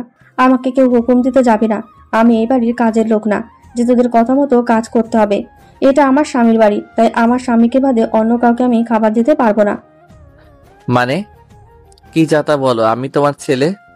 আমার কোনো ছেলে নেই। কি ধ্যাত? আদিত্য নিজের টেবিলে গিয়ে খাবার খুঁজতে দেখে খাবার নাই।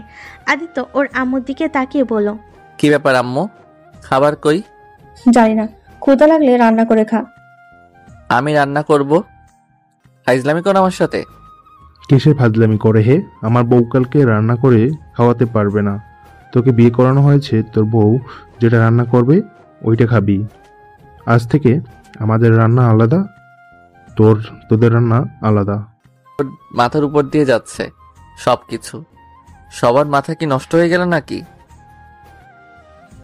যাই হোক, ওনাকে তো দেখছি না। উনি কোথায় গেছে? বাপের বাড়ি চলে গেছে। যেদিন বাপের বাড়ি থেকে ফিরিয়ে আনতে পারবি সেদিনই এই বাড়ির ভাত জুটবে। না হয় নিজে রান্না করে খা। তুই তো রান্নাও পারস না, না খেয়ে থাক। না খেয়ে থাকবো কেন?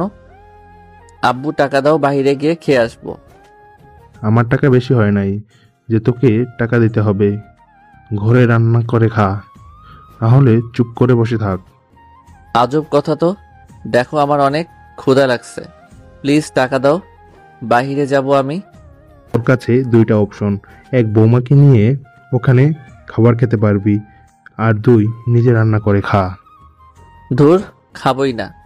আদিত্য রাগ করে নিজের রুমে চলে গেল। আদিত্যর অনেক ক্ষুধা লাগছে, পেটে হাত দিয়ে শুয়ে থাকলো, আবার উঠে পড়লো। এভাবে সারাদিন কাটিয়ে দিল। তাও ওর আম্মু একবার ডাকলো না।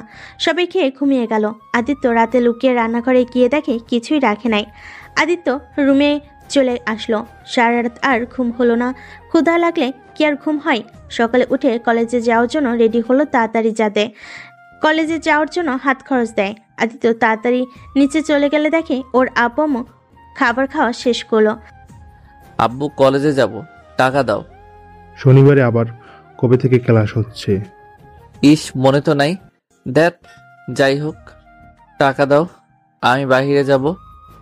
বলছি না টাকা দিতে পারবো না, তোর বউয়ের থেকে নে। তোর বউ তো ইনকাম করে, আমি ইনকাম করি আমার বউকে খাওয়ানোর জন্য, অন্য কাউকে না। আচ্ছা, ব্যাপার কি? দাদু কোথায়? তোর ফুপ্পির বাসায় গেছে।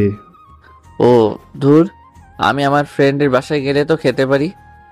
আদিত্য কথাগুলো বলে দৌড়ে রুমে চলে গেল। রুমে এসে ড্রেস চেঞ্জ করে নিচে গিয়ে বাইক স্টার্ট দিলে বাইক চালু হয় না। আদিত্য অবাক হয়ে যায়। আদিত্য ট্যাঙ্কি চেক করে দেখে তেল নাই। আদিত্য তো ব্যাবেচাকা খেয়ে গেল। উপায় না পেয়ে প্রাইভেট কার নিতে যাবে। তখনই ওর আম্মু পিছন থেকে এসে বলে, ড্রাইভার চলো, আমি মার্কেটে যাব। কারটা ওর আম্মু নিয়ে চলে গেল। আদিত্য তো রাগে শরীর জ্বলতে লাগলো। আদিত্য উপায় না পেয়ে ওর হাই স্কুলে থাকা যে সাইকেল ছিল ওইটা বের করে চালিয়ে সুইটিদের বাসায় চলে গেল। সাইকেল চালিয়ে হাতে পায়ে একদম শক্তি কমে গেছে। সুইটিদের কলিং বেল বাজাতেই সুইটি দরজা খুলে দেখে আদিত্য।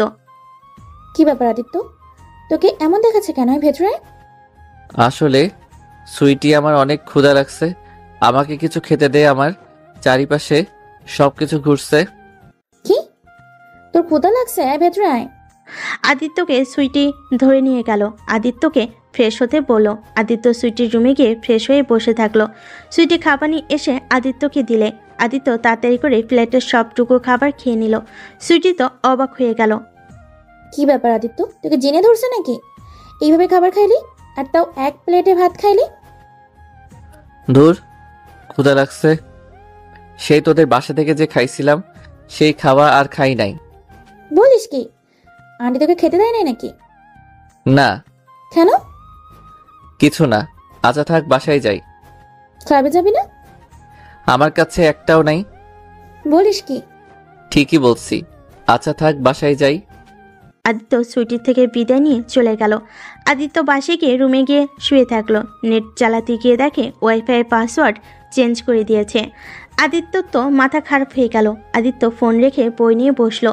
পড়া শেষ করে আবার ঘুমিয়ে যায়। দুপুরে উঠে রাকিবদের বাসে গিয়ে খাবার খেয়ে আসে।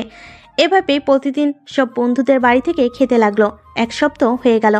আদিত্য এখন কারোর বাসায় যাওয়ার সাহস পাচ্ছে না।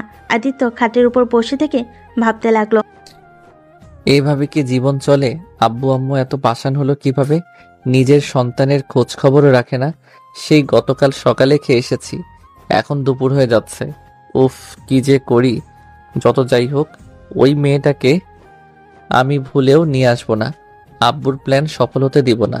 কিন্তু শাকচুনিটাকে অনেক মিস করছি। শাকচুনিটা থাকলে নিশ্চয়ই আমাকে এভাবে রাখতো না, আর ওই থাকাতে শীতটাও কম লাগতো। ধুর, ভালো লাগে না। আদিত্য নিজে নিজে বিড়বিড় করতে লাগলো। তারপর আদিত্য অনেক কষ্টে ঘুমিয়ে গেল। সন্ধ্যায় উঠে নিজের শরীরে শক্তি পেল না। অনেক কষ্টে উঠে রেডি হয়ে নিল। নিচে গিয়ে বলল, আব্বু টাকা দাও, তোমাদের বৌমাকে নিয়ে আসতে যাব। তোর কথা আমরা বিশ্বাস করি না। কি প্রমাণ যে বৌমার কাছে যাবি? আরে কসম কেটে বলছি, ওনাদের বাসায় যাব। ওকে, আমার ওয়ালেটে নিয়ে আয়। আর কি কি নিতে হবে আমি বলে দিচ্ছি। আদিত্য ওর আব্বুর রুম থেকে ওয়ালেট নিয়ে আসলো। আদিত্যর আব্বু ওকে টাকা দিল। তারপর বলে দিল কি কি কিনে নিয়ে যেতে হবে। ওকে আচ্ছা, বাট এখন বাইকে তেল কিভাবে নিয়ে আসবো?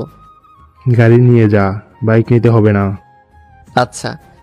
আদিত্য বাসা থেকে বের হয়ে ড্রাইভিং করে। ওর আব্বুর বলা কথা মতো সব কিছু কিনে রিয়াদের বাসায় চলে গেল। বাসে গিয়ে কলিং বেল বাজাতেই আদিত্যর শাশুড়ি দরজা খুলে দিল। আদিত্য তাকে সালাম দিল। তারপর তার সাথে কথা বলে সব কিছু দিল। সব আনার কি দরকার ছিল? তোমার পড়াশোনা কেমন চলছে? জি ভালো। ভেতরে আছো? আমি তো ভেবেছিলাম তুমি শ্বশুর বাড়ি চেনোই না। আদিত্য শাশুড়ি আদিত্যকে ভিতরে নিয়ে গেল। আদিত্য সাথে টুকটাক কথা বলতে থাকলো। ভিতরে গিয়ে সবার সাথে কৌশল বিনিময় করলো। তারপর আদিত্যকে রিয়ার রুম দেখিয়ে দিল। আদিত্য উপরে উঠে সোজা রিয়ার রুমে ঢুকে পড়ল। রিয়ার রুমে ঢুকে আদিত্য তো অবাক হয়ে গেল, কারণ রিয়াকে একটা ছেলে কিস করছে। আদিত্য ভিতরে গিয়ে বলল, এইসব হচ্ছেটা কি?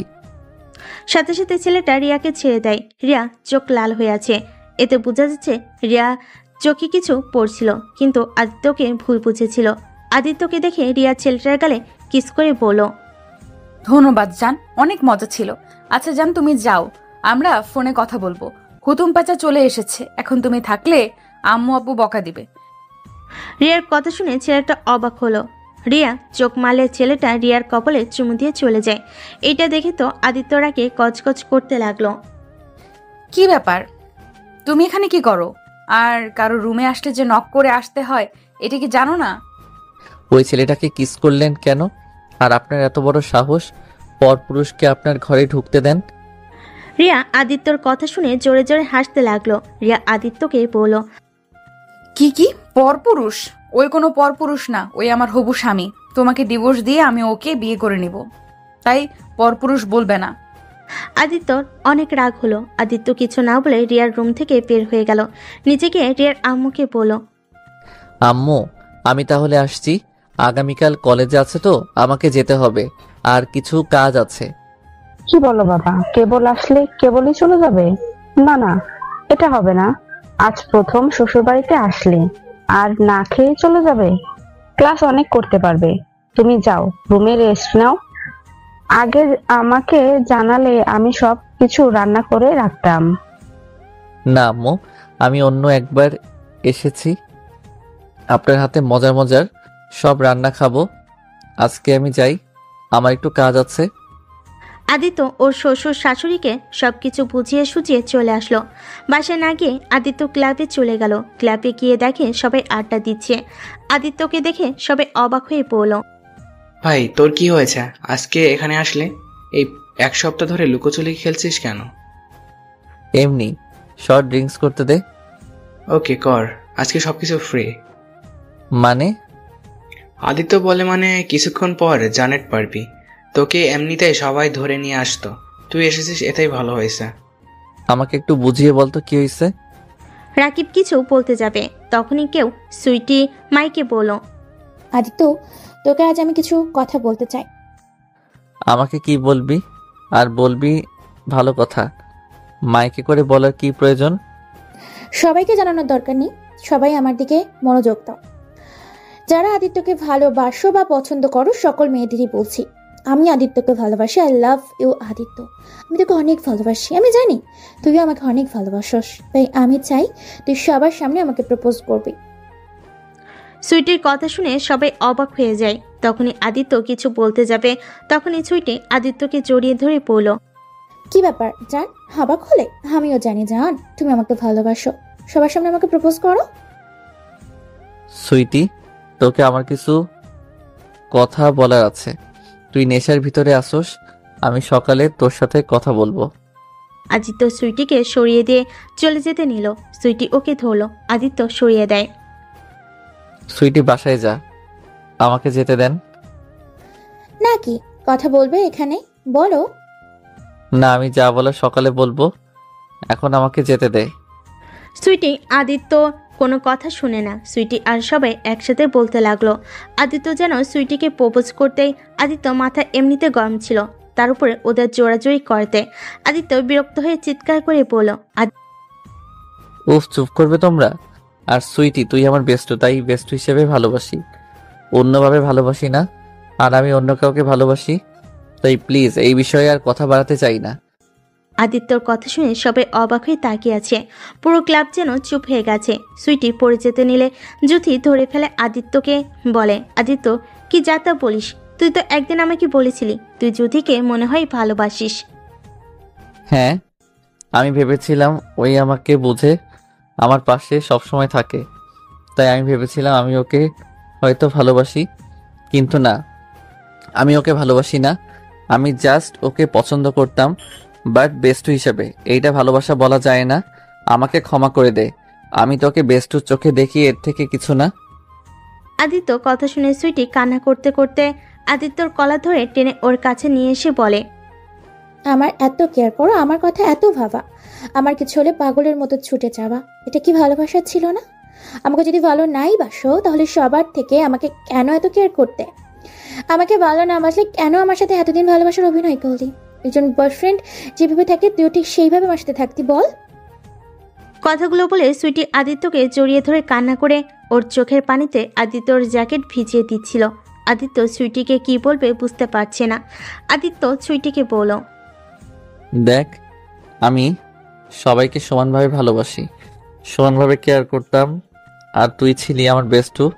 তোর সাথে আমি সেই ছোটবেলা থেকে পড়াশোনা করছি, তুই আমার কাছে খুব গুরুত্বপূর্ণ, কিন্তু আমাদের সম্পর্কটা ওই রকমভাবে কোনোদিন হতে পারে না।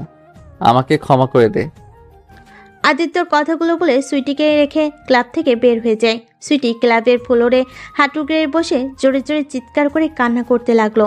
আর এইদিকে আদিত্য চোখের পানি নিয়ে ডাইভিং করতে লাগলো আর মনে মনে ভাবতে লাগলো, আমাকে ক্ষমা করে দিস সুইটি, আমি তোকে ভালোবাসি, কিন্তু এখন আমি তোর থেকেও আমার স্ত্রীকে বেশি ভালোবাসি। হয়তো আমি তাকে প্রকাশ করি নাই, কিন্তু তাকে আমি অনেক ভালোবাসি। আমি জানি তুই অনেক কষ্ট পেয়েছিস।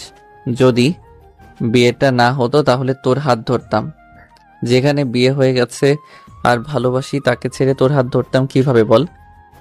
আদিত্য কথাগুলো বলে চোখে পানি ছাড়তে লাগলো। আদিত্য হঠাৎ করে ড্রাইভিং কন্ট্রোল করতে না পেরে একটা ট্রাকের সাথে ধাক্কা লেগে সোজা আদিত্যর গাড়ি ছিটকে রাস্তা থেকে খাদে পড়ে গেল। ট্রাক ড্রাইভার ভয়ে ট্রাক নিয়ে তাড়াতাড়ি করে চলে গেল। 5 বছর পর রাহেলা বেগম রান্না শেষ করে তার ছেলের রুমে চলে গেল। রুমে গিয়ে দেখে তার ছেলে শুয়ে আছে। রাহেলা বেগম ডাকতে গেলে তার ছেলে তার কোলে মাথা দিয়ে পড়ল। আম্মু ঘুমাতে দাও, সারা রাত ঘুমাতে পারি নাই। না, আর 1 মিনিটও ঘুমাতে পারবি না। তাড়াতাড়ি উঠে, তোর আঙ্কেলের সাথে আজ না শহরে যাওয়ার কথা। তাড়াতাড়ি উঠে, তোর আঙ্কেল হাসলে অনেক রেগে যাবে কিন্তু। উফ আম্মু, আঙ্কেলের সাথে যাব না। ওনার মেয়ে খালি আমার সাথে ফাইজলামি করে, আমার ওইসব ভালো লাগে না।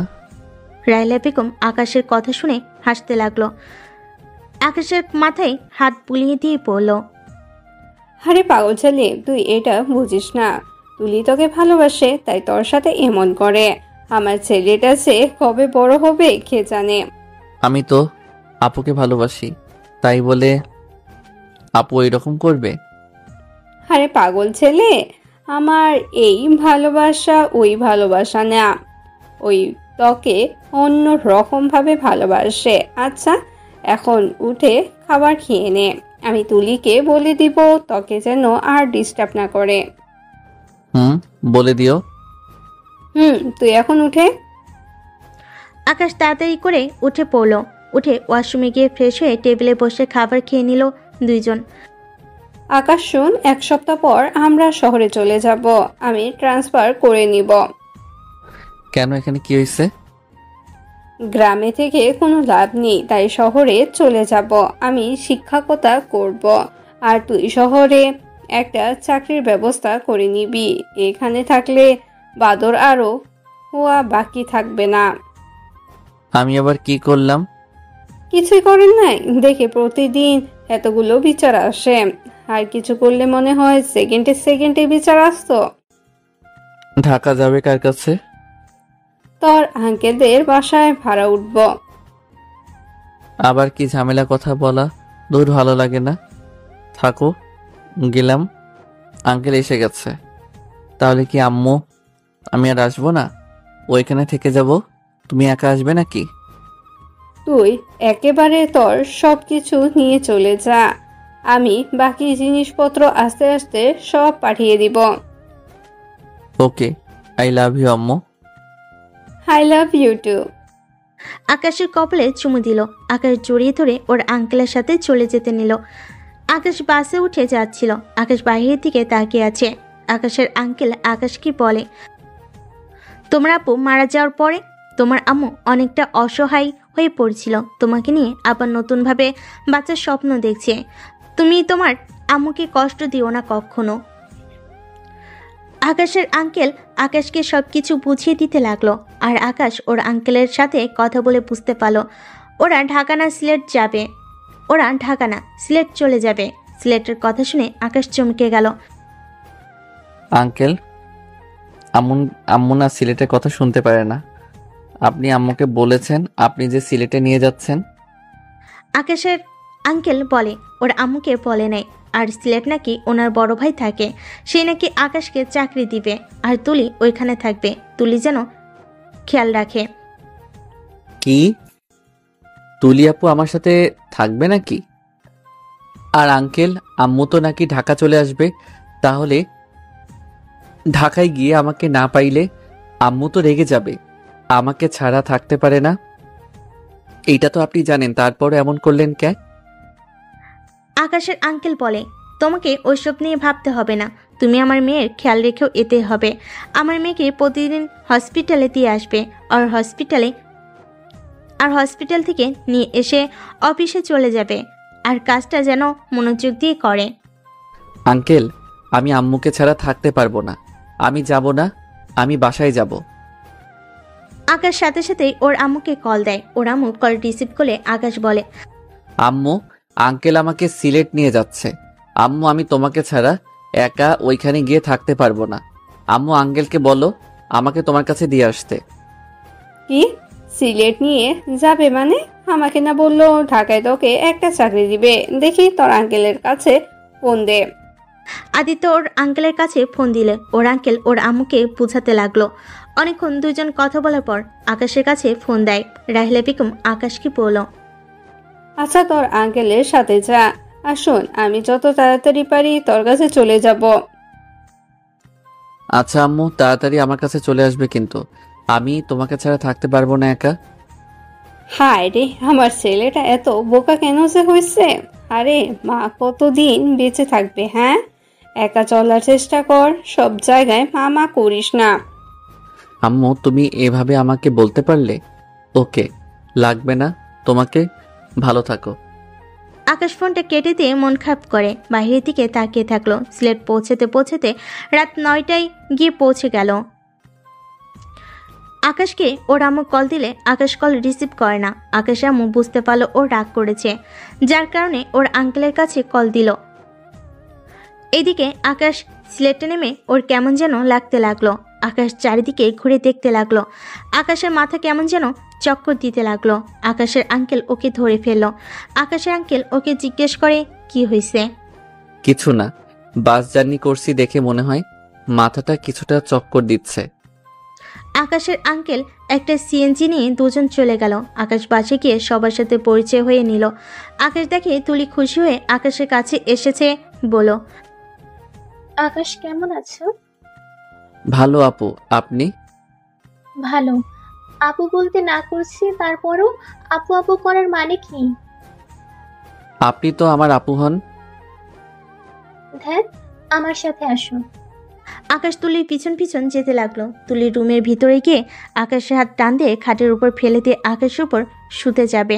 সাথে সাথে আকাশ জোরে চিৎকার দিয়ে ওঠে। তুলি ভ্যাবাচাকা খেয়ে সাথে সাথে আকাশের মুখ চেপে ধরে। সবে এসে পড়ে।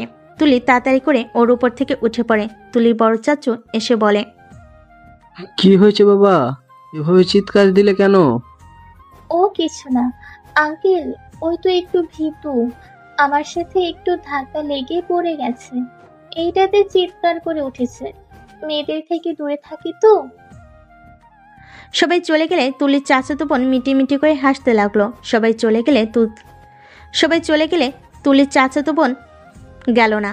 তুলির চাচাতো বোন রূপা তুলিকে বলল, কি রে, তোর জামাই তোর ধাক্কা খেয়ে যে চিৎকার দিয়েছে, না জানি তুই অন্য কিছু করলে কি করে বসে?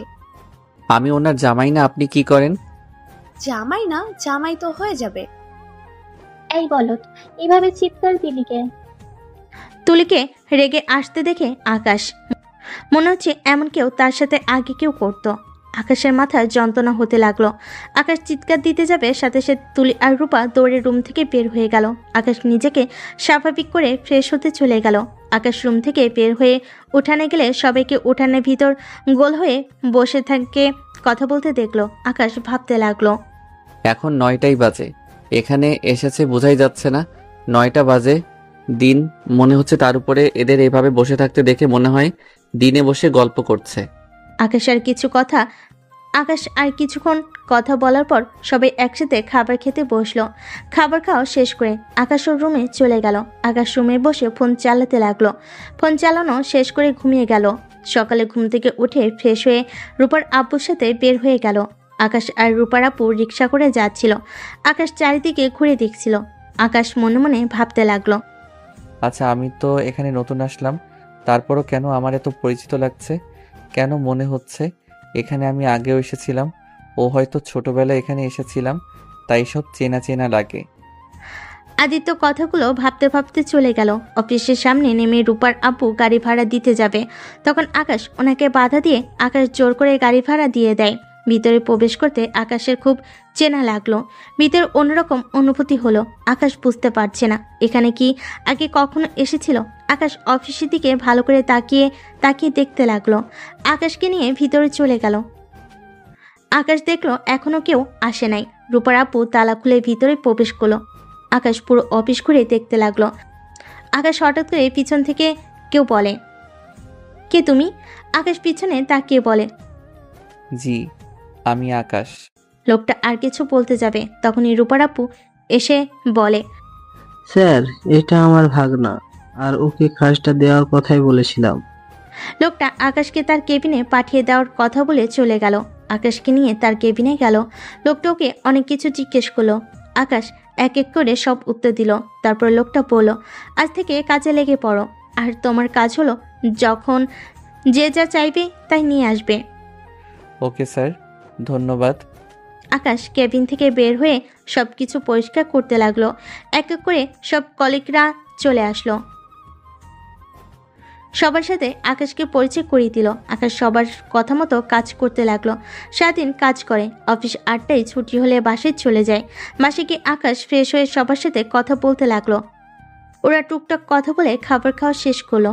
খাওয়া শেষ করে যার যার রুমে চলে গেল। আকাশ রুমে গিয়ে কিছুক্ষণ বাইরের দিকে তাকিয়ে থাকলো। 11টার দিকে খাটে শুয়ে ঘুমিয়ে যায়। সকাল 8:30 উঠে ফ্রেশ হয়ে খাবার খেয়ে রূপা আর তুলিকে নিয়ে বের হলো। একটা সিএনজি নিয়ে 3 জন যাচ্ছিল। হসপিটালের সামনে গিয়ে ওদের দুজনকে নামিয়ে দিয়ে ওরা অফিসে চলে গেল। সারাদিন কাজ করে অফিস ছুটি হলে বাসে চলে আসলো। এভাবে 9 দিন কেটে গেল। আজকে আকাশ অফিস থেকে বের হয়ে হসপিটালে চলে গেল।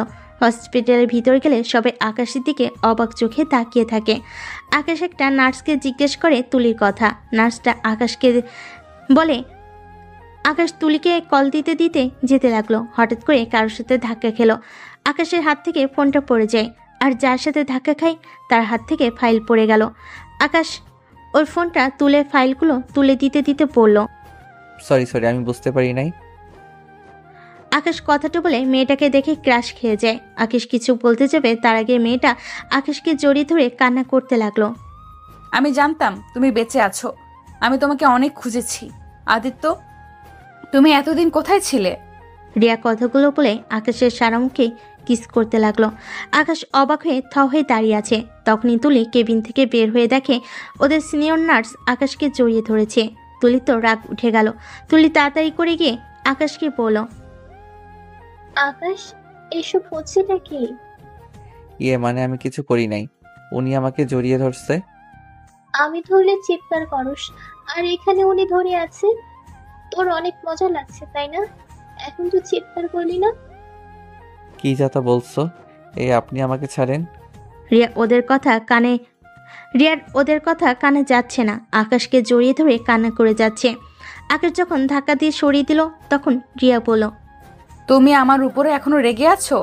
জান, বিশ্বাস করো, সেদিন তুমি যা দেখেছো সব মিথ্যা। আমি তোমাকে জেলাস ফিল করার জন্য এমন করেছি, আর ওইটা আমার ফ্রেন্ড ছিল। প্লিজ জান, আমার উপরে রাগ করে থেকো না। জান, চলো বাসায়, আম্মু অনেক অসুস্থ। প্লিজ আমার সাথে চলো। ম্যাম, কি বলছেন এসব? ওকে চান করছেন কেন? হ্যাঁ, আসলে তো আপনি আমাকে এইগুলো কি বলেন? আমি তো আপনাকে চিনি না, আজ প্রথম আপনাকে দেখলাম, আর আপনি কি না আমাকে জান বলে কি যাতা বলেন? আদিত্য, এসব কি বলো? তুমি আমাকে চেনো না মানে? আরে বাবা, আমি তো ক্ষমা চাচ্ছি। ওকে, তুমি আমার উপরে রাগ করে থাকো, কিন্তু তোমার আব্বু আম্মুর জন্য তো চলো প্লিজ। তোমার আম্মু তোমার অনেক অসুস্থ, কেন বুঝতে পারছো না? আমি তোমার পায়ে ধরছি, প্লিজ চলো আমার সাথে। এই মেয়ে পাগল হয়ে গেছে, কি যাতা বলে? আমার আম্মু নাকি অসুস্থ? আমার আম্মু তো গ্রামের বাড়িতে। আপনি আমার আম্মুকে কোথায় পান? তুলি, চলো বাসায় যাব, আঙ্কেল জানলে অনেক বকা দিবে। ম্যাম, আপনার কোথাও ভুল হচ্ছে। ওর নাম আদিত্য না, ওর নাম আকাশ, আর আমার হবু স্বামী। আপনি ভুল করছেন। কি? আপনার হবু স্বামী মানে? ওই কখনোই আকাশ হতে পারে না। ওই আদিত্য চৌধুরী, আর ওই আমার স্বামী। দূর, কি বলেন?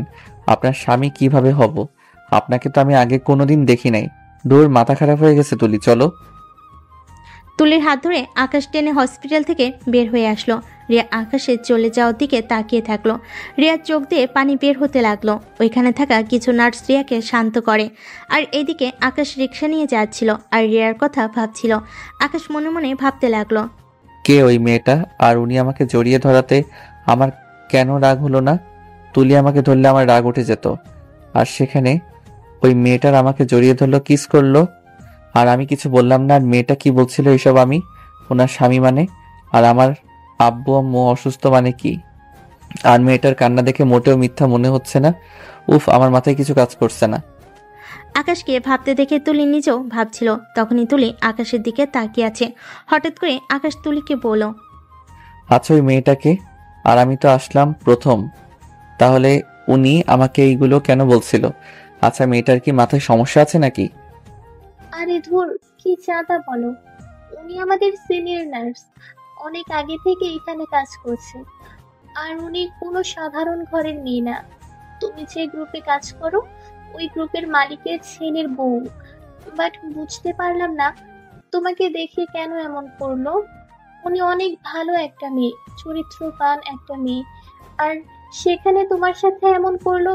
আমি কিছুই বুঝতে পারছি না। আর আমি যতটুকু জানি ওনার স্বামী মারা গেছে। কি মারা গেছে কিভাবে? কার অ্যাক্সিডেন্ট হয়েছিল নাকি? তুমি ওনার স্বামীকে দেখেছো? না, উনি তো সিনিয়র, ওনার সাথে তেমন একটা কথা হয় না, অনেক ভয় লাগে। আর উনি এমনিতে অনেক ভালো আর মিশুক, রূপার সাথে অনেক ভালো সম্পর্ক। ও আচ্ছা, তাহলে তো রূপা নিশ্চয়ই তার স্বামীকে দেখেছে। জানি না। আকাশের তুলি ভাবতে ভাবতে বাসে চলে গেল। বাসে গিয়ে আকাশ কারোর সাথে কোনো কথা না বলে রুমে চলে গেল। আকাশ ফ্রেশ হয়ে ওর আম্মুকে কল দিল। ওর আম্মু কল রিসিভ করে না। আকাশের অনেক চিন্তা হতে লাগলো। সারাদিন একবারও কল রিসিভ করে নাই। আকাশ ওর পাশে বাসে আঙ্কেলকে কল দিল।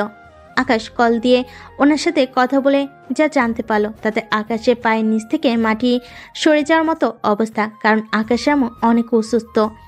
আকাশের আম্মুকে নাকি হসপিটালে ভর্তি করে রেখেছে। আকাশ আর দেরি না করে দৌড়ে রুম থেকে বের হয়ে রূপার আব্বুর কাছে গিয়ে বলল। আদিত্যর কথা শুনে সবাই অবাক হয়ে গেল। আকাশ সবার সাথে কথা বলে দৌড়ে বাসা থেকে বের হয়ে যায়। আকাশ নিজের জামা কাপড় নিতেও ভুলে যায়। আকাশ বাস স্টেশনে গিয়ে টিকিট কেটে নেয়। আকাশ বাসে উঠে যায়। আকাশের টেনশনে হাত পা ঠান্ডা হয়ে যাচ্ছিল। আকাশ সারা রাত না ঘুমিয়ে ওর আম্মুর জন্য টেনশন করতে থাকে। সকাল 9টায় বাস থেকে নেমে সোজা হসপিটালে চলে যায়। গিয়ে রাহিলা বেগমের সাথে দেখা করে।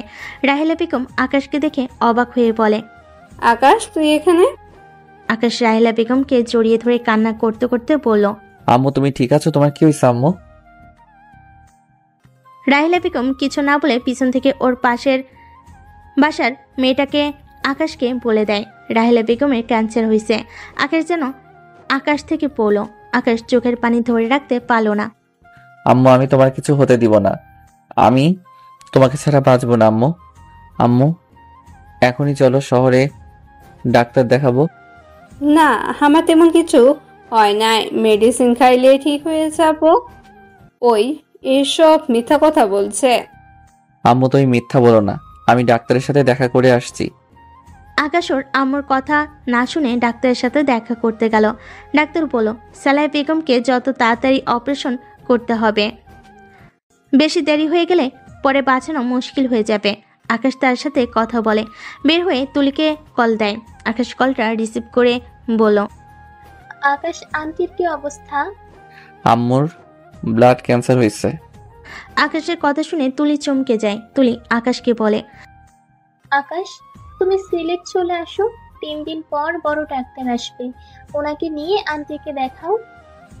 আচ্ছা, তাহলে আমি আম্মুকে নিয়ে আজ সিলেটের জন্য রওনা দিই। আচ্ছা আসো। আকাশ ফোনটা রেখে ওর আম্মুকে রিলিজ করে বাসে চলে যায়। বাসে গিয়ে সব কিছু গুছিয়ে রেখে সালাহ বেগম ব্যাগ গুছিয়ে সালাহ বেগমকে নিয়ে স্টেশনে গিয়ে 2টা টিকিট কেটে রওনা দেয় সিলেটের উদ্দেশ্যে। আকাশ ভাবতে লাগলো কি করবে, মাথায় যেন কাজ করছে না। আকাশ সিলেটে যেতে যেতে সকালেই নামলো। ট্রেন থেকে নেমে সিএনজি নিয়ে রূপাদের বাসে চলে গেল। সালাহ বেগম রূপার আম্মুর সাথে কথা বলছিল, আর এদিকে আকাশ রুমে বসে কান্না করছিল। তুলি এসে আকাশকে সান্ত্বনা দিতে লাগলো। আকাশ তুলি সকালে খাবার খেতে গেল। সবে একসাথে খেয়ে উঠল। তখনই সবে একই কথা বলল। রূপার আব্বু কথা বলে অফিস চলে গেল। তুলি রেডি হয়ে চলে গেল। আকাশ রুমে এসে ড্রেস চেঞ্জ করে নিল। তারপর 9টায় রাহেলা বেগমকে নিয়ে তুলি আর আকাশ বের হলো। হসপিটালে গিয়ে রূপা দেখে চলে আসছে। রূপা আকাশ আর তুলির সাথে কথা বলে আবার ভিতরে গেল। রাহেলা বেগম যেতে চাইল না, অনেক টাকা খরচ হয়ে যাবে, এই জন্য যেতে চায় না। আকাশ জোর করে নিয়ে যায়। আকাশ রাহেলা বেগমকে বলে, আম্মু আমি টাকা দিয়ে কি করব? যদি তুমি আমার লাইফে না থাকো, টাকা পরেও ইনকাম করা যাবে। তুমি হারিয়ে গেলে আমি তোমাকে কোথায় পাবো? আকাশ কথাগুলো বলে কান্না করতে লাগলো। তুলি রূপা শান্ত হতে বলে। তারপর ওরা 3জন ভিতরে ঢুকলে রাহেলা বেগমকে আবার পরীক্ষা করার জন্য ডাক্তারের কাছে চলে যায়। ডাক্তারের কাছে গিয়ে রিয়া আকাশকে দেখে কিছু বলতে যাবে, তখনই তুলি রিয়াকে ইশারা করে কিছু বলতে না করলো। আকাশ ডাক্তারের সাথে কথা বলতে লাগলো। রিয়া রূপা আর তুলিকে বাহিরে নিয়ে গিয়ে বলে, কি ব্যাপার আদিত্যর সাথে ওই মহিলাকে, আর ওখানে কি করে? ম্যাম ওইটা আকাশের আম্মু, আর প্লিজ এখন কোনো কিছু বলবেন না। ও এমনিতেই অনেক কান্না করতেছে। ওর আম্মুর কিছু হলে ওর মাথা ঠিক থাকে না। তোমরা এখনো বিশ্বাস করছো না যে ওই আমার স্বামী আদিত্য না? তোমাদের তো আমি সব দেখালাম, তারপরও বলবে আমি মিথ্যা বলছি? ম্যাম, এক রূপের 7টা মানুষ আছে, হয়তো তার ভিতরে আকাশের সাথে আপনার স্বামীর চেহারা মিলে গেছে। এটা কোনো অবিশ্বাস্য কিছু না। না, ওই আমার স্বামী, কারণ ও শরীরের ঘ্রাণ আমি ঠিকই চিনি। ওর কথা বলার ধরন, ওর কণ্ঠ, ওর চলার ধরন সব এক। হয়তো মানুষের চেহারার মিল থাকলে তো আর সব কিছু মিল হতে পারে না, তাই না? আর ওই যদি আপনার স্বামী হয়ে থাকে, তাহলে ফুপের কাছে ওই কি করে আর আপনাকে কেন চেনে না? ওই আমার উপরে রেগে আছে, তাই হয়তো এমন করছে। হ্যাঁ, সব বুঝলো, বাট ওর আম্মু আপুর কথা শুনেও ওই নিশ্চয়ই এখানে থাকতো না। কখন তার আম্মুর সাথে দেখা করতে যেত? আমি বুঝতে পারছি না ওই কেন এমন করছে। আকাশ কেবিন থেকে বের হয়ে আসলো। আকাশের অনেক টেনশন হচ্ছে। আকাশ চোখ বন্ধ করে আল্লাহর কাছে দোয়া করতে লাগলো। হঠাৎ করে আকাশের ফোনে কল আসে। আকাশ ফোন বের করে দেখে ডাক্তার কল দিয়েছে। আকাশ কলটা রিসিভ করতে ডাক্তার যা বলল তা শুনে আকাশ খুশি হয়ে গেল, কারণ ওইটা রাহেলা বেগমের রিপোর্ট না, আরেকটা রাহেলা বেগমের রিপোর্ট ছিল। ওদের নার্স ভুলে উল্টাপাল্টা করে ফেলেছে, তার জন্য ক্ষমা চায়। আর আকাশের আম্মু টেনশনের কারণে জ্ঞান হারিয়ে ফেলেছিল। আকাশ ডাক্তারের সাথে কথা বলা শেষ করে ফোন রাখলো। রিয়া কেবিন থেকে বের হয়ে বলল, এই যে ভূত, আপনার এত চিন্তা করতে হবে না। আপনার আম্মুর কিছু হয় নাই। আপনার আম্মুর টেনশন বেশি করে, টেনশন করতে না করবেন। ধন্যবাদ, আমিও কেবল জানতে পারছি আমার আম্মু ঠিক আছে। রাহেলা বেগম বের হলে আকাশ রাহেলা বেগমকে শক্ত করে জড়িয়ে ধরে বলল, আম্মু তোমার পিছু হয় নাই। আম্মু তুমি একদমই ঠিক আছো। এখন যদি গ্রামে থাকতাম না, ওই নার্সের নাক ফাটিয়ে দিতাম। হালার জন্য আমি কতটাই ভয় পেয়েছিলাম। সরি আম্মু, কিন্তু ওই কাজটা কি করলো? আচ্ছা, আমি বিলটা দিয়ে আসছি, তোমরা হাঁটো, আমি আসছি। আকাশ চলে গেল। তখনই রিয়া পিছন থেকে বলল, আন্টি, আমার আপনার সাথে একটু কথা ছিল। হ্যাঁ মা, বলো। আপনি একটু আমার সাথে আসবেন? তুলি রূপা রাহেলা বেগমকে নিয়ে রিয়ার সাথে রেস্টরুমে চলে গেল। রাহেলা বেগমকে রিয়া বলল, এখানে কেন আনলে মা? কি বলবে বলো? ওইদিকে আমার পাগলটা আমাদের না দেখলে খুঁজতে শুরু করে দেবে। আন্টি, আকাশ কি আপনার নিজের সন্তান? রিয়ার কথা শুনে রাগ উঠে গেল। রেগে বের হয়ে আসতে গেলেই রিয়া রাহেলা বেগমকে চেপে ধরে, একের পর এক প্রশ্ন করতে থাকে। রাহেলা বেগম কিছু বলে না। আমি জানি ওইটা আপনার সন্তান না। দেখেন, সত্যিটা বলেন। রাহেলা বেগমকে যখন জোরাজুরি করতে লাগলো, রাহেলা বেগম তখন সব সত্যিটাও বলে দেয়। হ্যাঁ, আকাশ আমার সন্তান না। আকাশকে আমি 5 বছর আগে পেয়েছিলাম। আমার সন্তান স্বামী যেদিন মারা যায় রোড অ্যাক্সিডেন্টে, তখন আমি আকাশকে পাই। আকাশের চেহারা হুবহু আমার ছেলের মতোই দেখতে, তাই আমি আমার এক ছেলেকে হারিয়ে ওকে নিজের বুকে টেনে নিয়েছিলাম। ওকে যখন ডাক্তারের কাছে নিয়ে যাই, তখন ওই কাউকে চিনে না, ওর স্মৃতিশক্তি হারিয়ে গেছে, আর ওই আমাকে মা বলে ডেকেছিল। কথাগুলো বলে রাহেলা বেগম কান্না করতে লাগলো। তুলি রূপা শুনে অবাক হয়ে যায়। তুলি কয়েকবার পিছিয়ে যায়। তুলি কান্না করতে করতে বলে, আন্টি, আমার আকাশ তাহলে এই দুনিয়াতে বেঁচে নাই। এই জন্য আকাশ আমাকে ভালোবাসে না। এই জন্য আকাশের কাছে গেলে আকাশ চিৎকার করতো, আমার সাথে ভালো করে কথা বলতে চাইতো না। তুলি কথাগুলো বলে কান্না করতে করতে দৌড়ে চলে যায়। আকাশ ওদের না দেখে আসতে গিয়ে ধাক্কা খায় তুলির সাথে। আর তুলি পিছনে রূপা আর রিয়া রাহেলা বেগমও ছুটতে থাকে। আকাশ তুলিকে দেখে বলে, তুলি কি হয়েছে? এইভাবে কান্না করো কেন? আমাকে ছেড়ে দেন, আমাকে ক্ষমা করে দিন। কথাটা বলে দৌড়ে তুলি চলে গেল। আকাশ অবাক হয়ে ওর আম্মু আর রূপার দিকে তাকিয়ে বলল, আম্মু, তুলিয়াপুর কি হয়েছে? আমাকে হঠাৎ করে আপনি বললো, আর এইভাবে কান্না কেন করছে? ওকে রান্না করতে দাও। ওর লাইফ থেকে ওর অনেক কাছের একটা জিনিস হারিয়ে গেছে। কি বলছো? কি হারিয়ে গেছে যার জন্য এইভাবে কান্না করছো? রূপা, চলো আমরা খুঁজে নিয়ে আসছি। চাইলেও আর ওই জিনিস খুঁজে নেওয়া সম্ভব না।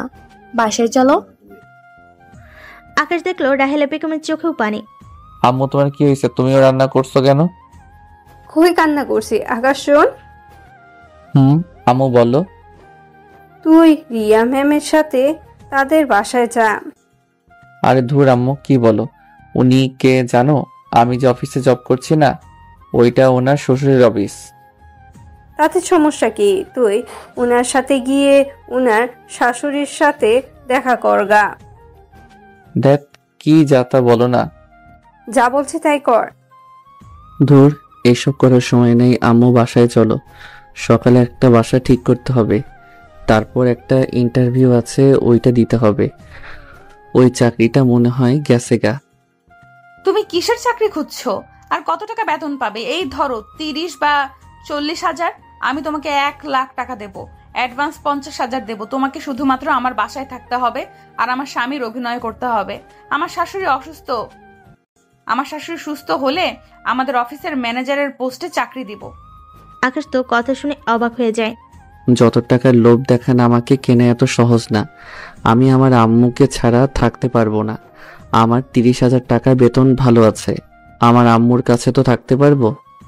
তুমি চাইলে তোমার আম্মুকে আমাদের সাথে নিয়ে যেতে পারো।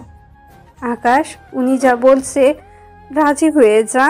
আর তার সাথে বড় কথা, টাকা থেকে একটা মানুষের জীবনটা বড়। তোর এই অভিনয়ে একজনের জীবন বেঁচে যাবে। আর যদি আমার এমন হইতো তখন কি করতি বল? আচ্ছা, আমি কাজটা করব, কিন্তু আমি তো ওনার সম্পর্কে কিছুই জানি না। তাহলে কিভাবে কি করব? ধরা পড়ে যাব তো। আমি তোমাকে সব শিখিয়ে দিব।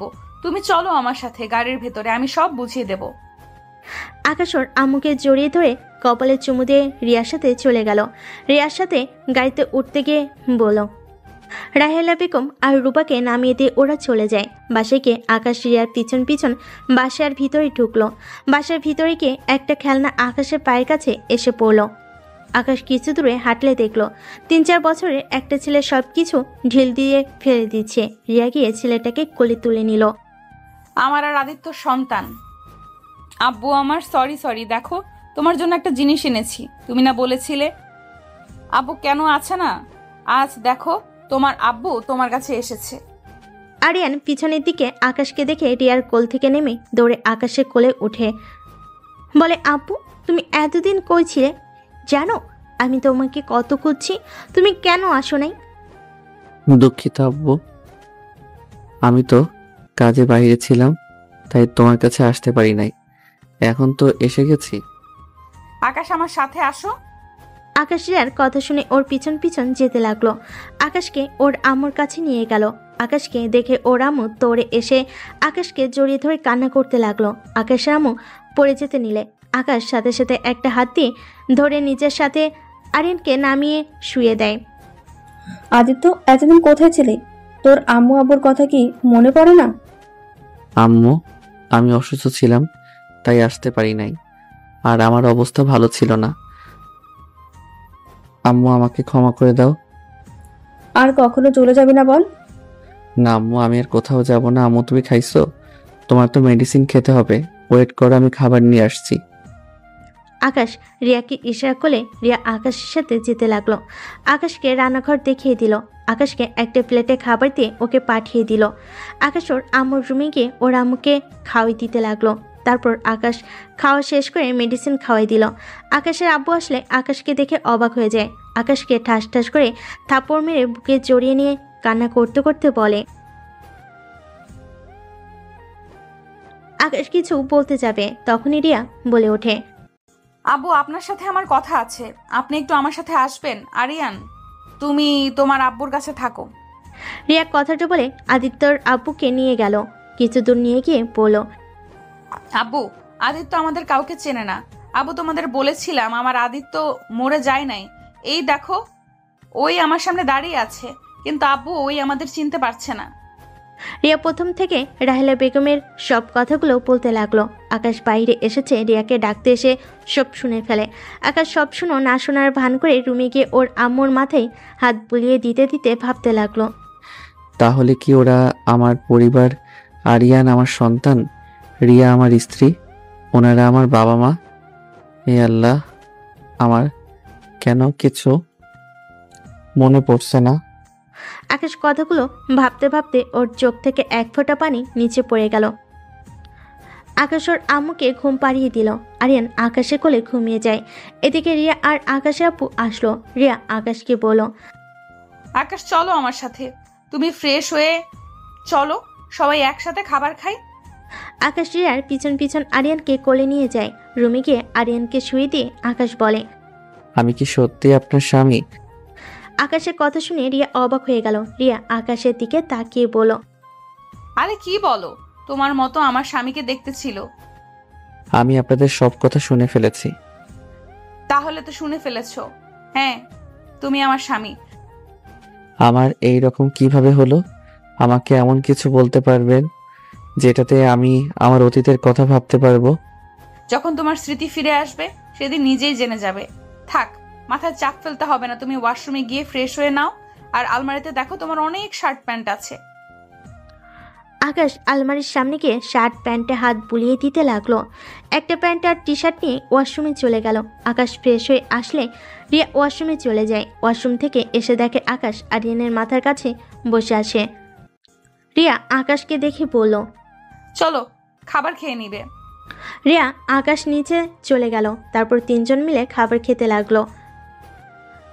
খাবার খাওয়া শেষ করে আকাশ বলল, আমি কোথায় ঘুমাবো?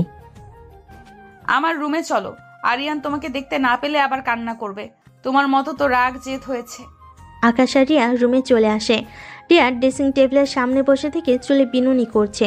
আকাশ রিয়ার দিকে তাকিয়ে আছে। তুমি আরিয়ানের এক পাশে শুয়ে পড়ো। আপনি কোথায় ঘুমাবেন? আমি এই পাশে ঘুমাবো, তুমি ঘুমাও।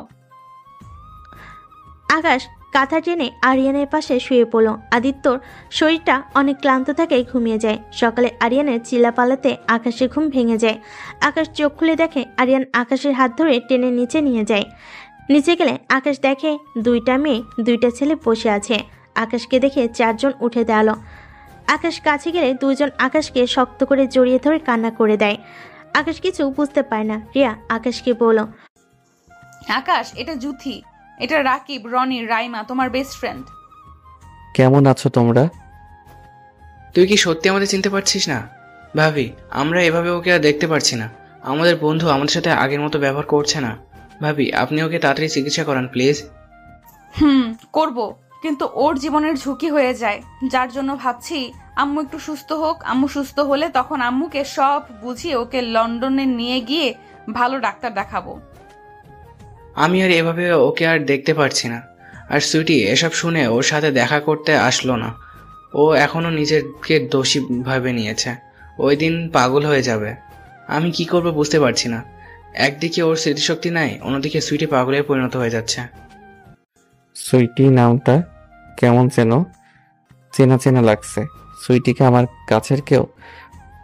সুইটি তোর বেস্টু, যাকে ছাড়া তুই কিছু ভাবতে পারিস না। উনি আমার কথা শুনে আমার সাথে দেখা করতে আসলো না? ওই তোর এই অবস্থার জন্য নিজেকে দাবি করে। ওই তো নিজের জীবন দিয়ে দিতে চেয়েছে অনেকবার। আচ্ছা থাক, আমি বাসায় যাব। ওই কখন কি করে বসে বলা যায় না। ভালো থাক দোস্ত। সবে ওর থেকে বিদায় নিয়ে চলে গেল। রিয়া মনে মনে ভাবলো, তুমি স্মৃতি হারিয়েছো, কিন্তু তার নামটা আজও ভোলো নাই। এখনো তোমার তার নাম শোনা শোনা লাগে। আমি তোমাদের জীবনে এসেছি, সব এলোমেলো করে দিয়েছি। আমাকে পারলে ক্ষমা করে দিও আদিত্য। রিয়া কথাগুলো ভেবে নিজের চোখের পানি ফেলতে লাগলো। আকাশ তাকাতে গেলে সাথে সাথেই চোখের পানি মুছে ফেললো। আদিত্য, আমার মনে হয় তোমার সুইটির সাথে একবার দেখা করা উচিত। আচ্ছা, পরে দেখা করব। এখন আম্মু কি অবস্থা? উনি ঘুম থেকে উঠছে কি? আকাশ কথাটা বলে ওর আম্মুর রুমে চলে গেল। রুমে গিয়ে ওর আম্মুর সাথে কথা বলতে থাকে। কথা বলা শেষ করে তার জন্য রান্না করতে যায়। রান্না করে তাকে খাওয়াই দিতে লাগলো, মেডিসিন খাওয়াই দেয়। এভাবে বেশ 1 মাস কেটে যায়। এখন আকাশের আম্মু অনেকটা সুস্থ হয়ে গেছে। আর রিয়া রাহেলা বেগমকে নিয়ে আসে। আকাশ আর ওর আম্মু বসে আছে।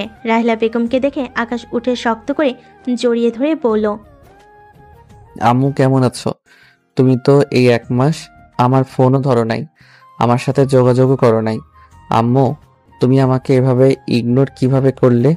তুমি জানো আমার কতটা কষ্ট হইতো। তুমি সব নিজেকে আর আমাকে কেন কষ্ট দিলে? আকাশের ব্যবহার দেখে আর কথাগুলো শুনে আকাশ আম্মু অবাক হয়ে যায়। একবার রিয়ার দিকে তাকায়, একবার আকাশের আব্বুর দিকে, আবার আকাশ আর রাহেলা বেগমের দিকে তাকায়। আদিত্য, উনি কে? তুই ওনাকে আম্মু কেন বলছিস? আম্মু, আমি তোমাকে বুঝিয়ে বলছি। রাহেলা বেগম পরে সবকিছু ওকে বলে দেয়। এদিকে রাহেলা বেগম কান্না করতে লাগলো। আকাশের আম্মু রাহেলা বেগমকে বলল, বোন, তুমি আমার সন্তানকে বাঁচিয়েছো। তুমি আমার সন্তানকে এত ভালোবাসা যত্ন করে রেখেছো। তুমি ভেবো না আমি তোমার থেকে এই সন্তান কেড়ে নেব না। বোন, তোমার তো আমার ছেলে ছাড়া কেউ নেই, আর আমারও আমার সন্তান ছাড়া কেউ নেই। তাই আমি বলছি তুমি আমাদের সাথে থাকতে পারো। তাহলে আদিত্য দুটো মা একসাথে থাকলো। আমিও সন্তানহারা হলাম না, আর তুমিও না। আপনার কথা শুনে মনে অনেকটা শান্তি লাগছে।